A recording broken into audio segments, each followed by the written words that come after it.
Hello friends, আমি সুস্মিতা। তোমরা সবাই কেমন আছো? আশা করি ভালো আছো, আর আমিও ভালো আছি।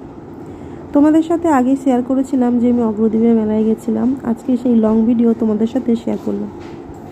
দুজনা সকাল সকাল স্নান টান করে বেরিয়ে পড়েছিলাম অগ্রদ্বীপের মেলায় যাব বলে। আর রাস্তায় দেখলাম ডাবের জল বিক্রি হচ্ছে, তাই ডাব খাবো না সেটা একটা হয়, গরমের মধ্যে ডাবের জল একটু খেয়ে নিলাম। তারপরে আবার দুজনে ঘাট পার হবো বলে চলে গেছিলাম। অগ্রদ্বীপের মেলা যেতে গেলে কিন্তু গঙ্গা পার হতে হয়।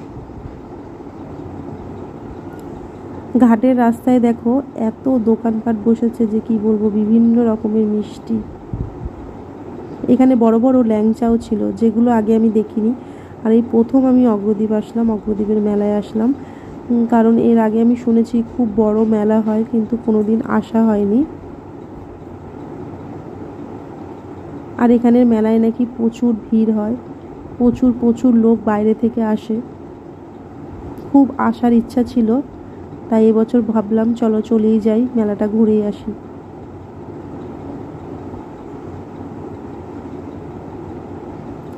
দেখতেই পাচ্ছ কেমন ভিড় হয়েছে, লঞ্চে প্রচুর ভিড়, প্রচুর।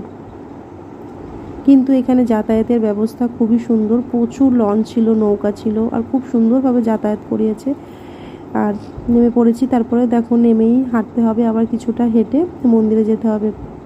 গঙ্গার ঘাট থেকে মন্দির যেতে প্রায় 4 কিলোমিটার মতো, এতটা আমাদের হেঁটেই যেতে হবে। আর এখানে আশেপাশে গোটা গ্রাম জুড়ে মেলা বসেছে।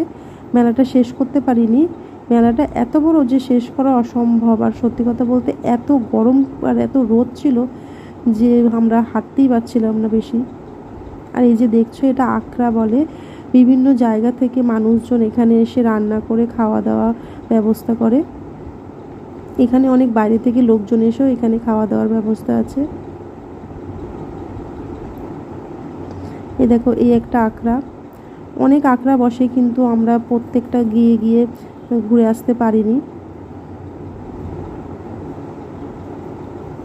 তোমরা কে কে অগ্রদ্বীপের মেলায় গেছো আমাকে কমেন্ট করো।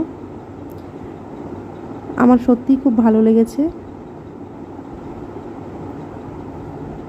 মন্দিরের ছবি তুলতে পারিনি, যেহেতু মন্দিরে প্রচণ্ড ভিড় ছিল, তাই মন্দিরের ছবি তুলতে পারিনি। ভিডিওটা কেমন লাগলো জানিও।